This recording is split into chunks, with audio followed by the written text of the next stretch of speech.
I'm in Dubai and I've just flown in from Sri Lanka, where I escorted our very first tour in almost 2 years. Now, I'm on the way to Egypt to start the planning for the recommencement of our Middle East touring program. On the way, I'm going to reconnect with an old friend, Emirates' iconic business class bar on the even more iconic Emirates A380. Before then, let's quickly reconnect with the Emirates Business Class Lounge here in Dubai.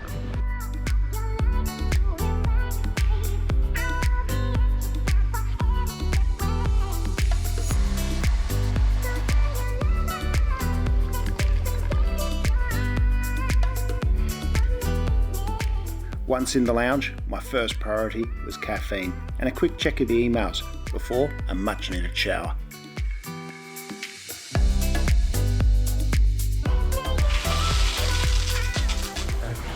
That feels so much better. Highly recommend a shower in a lounge. Thank you. Only just under half of the facilities are open here at the Emirates Lounge. That's because Emirates is still rebuilding its business, especially from the Eastern Hemisphere, Asia, Australia and New Zealand, which has been a lot slower to reopen than the Western Hemisphere. Eventually though, the whole world will reopen and these lounges will again be bustling with people. In the meantime, no problem whatsoever getting yourself a private spot to relax and just take it easy before your next flight. One of the real advantages of Dubai's Concourse A is that you can board your flight straight from the business and first class lounges, meaning there are no queues.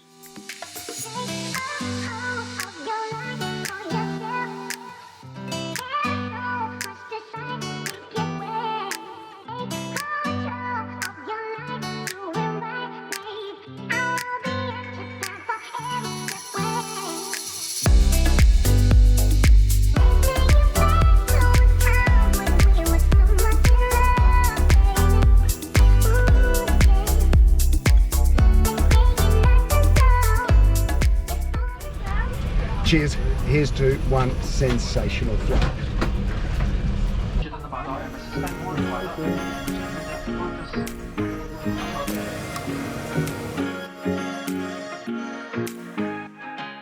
We're about to show you the safety features of this Emirates flight, and we need your full attention.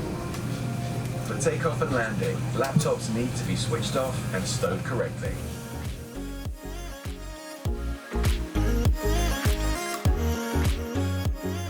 It was all going so well, but then halfway to the runway, we suddenly turned around and headed back to the gate. It turns out that a passenger had failed to board, but we still had his bag on board.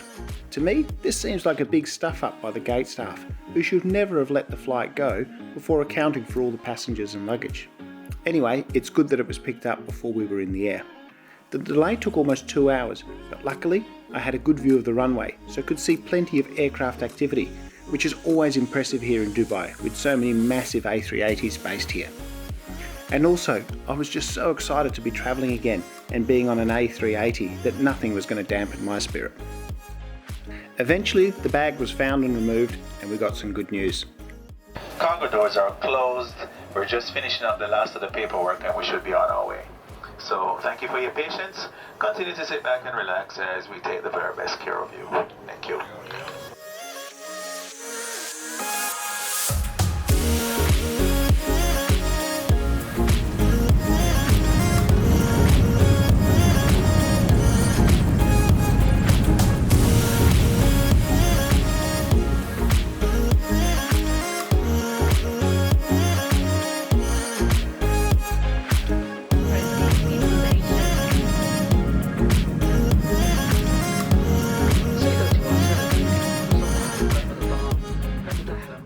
Now that we're up in the air, let's take a closer look at the Emirates A380 business class seat and cabin.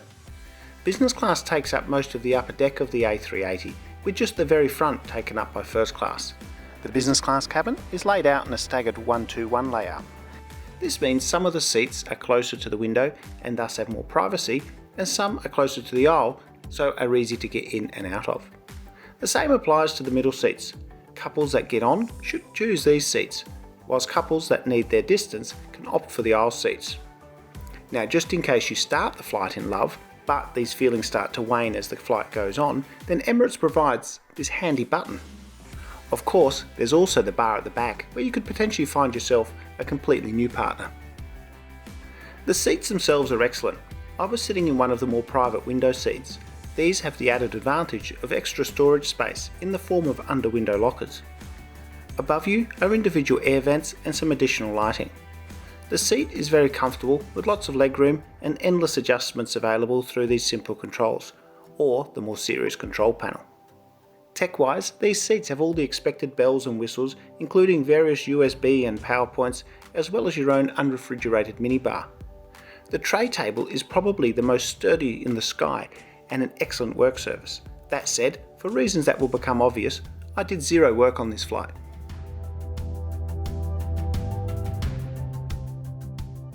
Soon after takeoff, I was served a 16-year-old Aberfeldy single malt scotch and warm nuts. Yes, it felt good to be back in the air. This was also the perfect time to check out Emirates' famous onboard entertainment system, ICE, which is the undisputed king of airline entertainment, with thousands of viewing and listening options across TV, movies, music, podcasts, games and audiobooks. I went straight for my favourite feature, the annual #1 music charts from every year since 1952. I like to pick a significant year from my own life and go down memory lane. This time, it was 1987, the year I went backpacking through Europe on my gap year after I finished high school. Musically, 1987 was an absolute standout year for my generation, if not all music. In addition to these bangers, 1987 featured brilliant music by INXS, Crowded House, Ice House and others which blasted through my Walkman as I travelled through Europe. Whilst listening and drinking away, I thought I'd check out the in-flight Wi-Fi. The pricing, as Mel and Kim would say, was very respectable. However, it was a bit slow, which, well, frankly, it's a sin. Now is also a good time to remind you to subscribe to my channel and check out my Instagram, because you, my subscribers, are always on my mind. And I'm definitely never going to give you up. Yes, you've just been Rick Ashley'd on an Emirates flight review. It's time for lunch. I show the menus in full at the end of the video. Lunch was still being served in the COVID style on this flight. That is, all on one tray with the bread packaged up.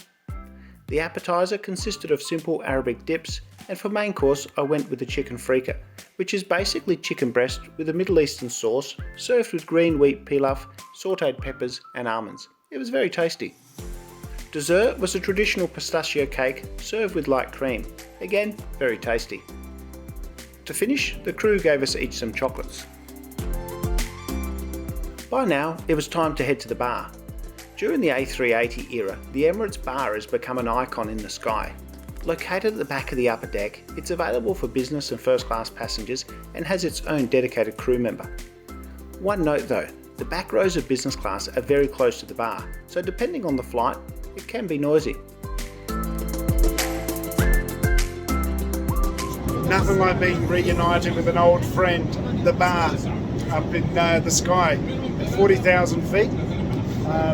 Lynn here has made me a wonderful breakfast martini.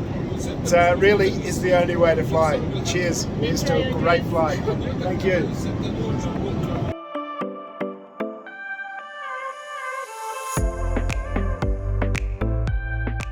Now, of course, the best thing about the Emirates Bar is you get to make new friends. Caroline and Kelly here are on their way to Egypt for a holiday. Cheers. Cheers. Aussie, Aussie, Aussie. Here's to a great trip, eh? Now, what happens when you're in the bar and the seatbelt sign goes on? Well, you don't need to go back to your seat. You can actually stay in the bar because the bench seats they've got here come equipped with seatbelts, so you can sit back, relax and enjoy your Hennessy at 40,000 feet. So it's about 50 minutes before we land, and I'm very reluctantly pulling myself away from the bar and my new best mates just so that I can go and film the seat in bed mode so that you guys can see what it's like. That's how much I suffer for this for these videos. Right? Go back to See you guys. Cheers, bye. You are. Thank you. Bye-bye.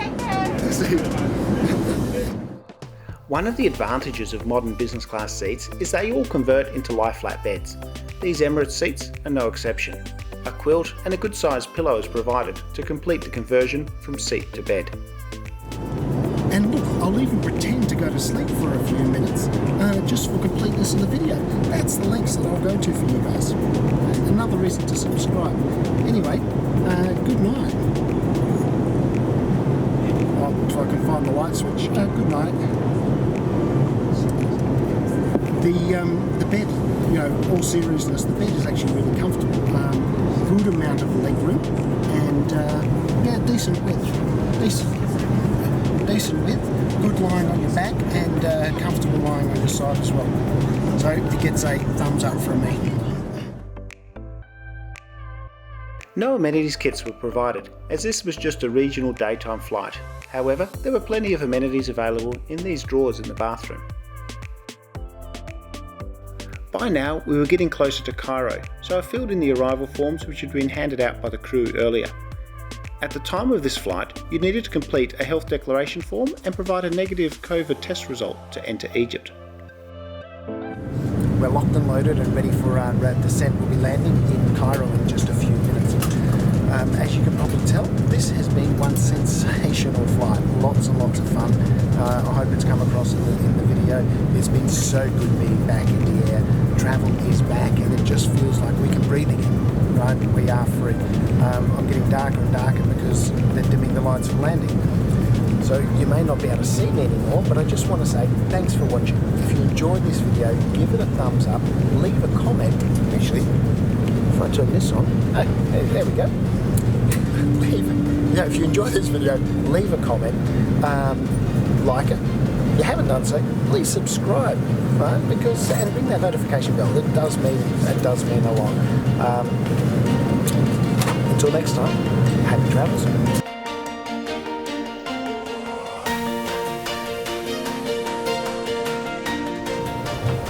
Ladies and gentlemen, welcome to Cairo International Airport, where the local time is 6:45 in the evening and the temperature is 16 degrees Celsius.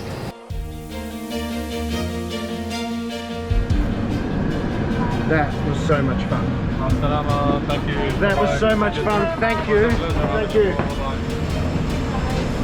Let's do Egypt.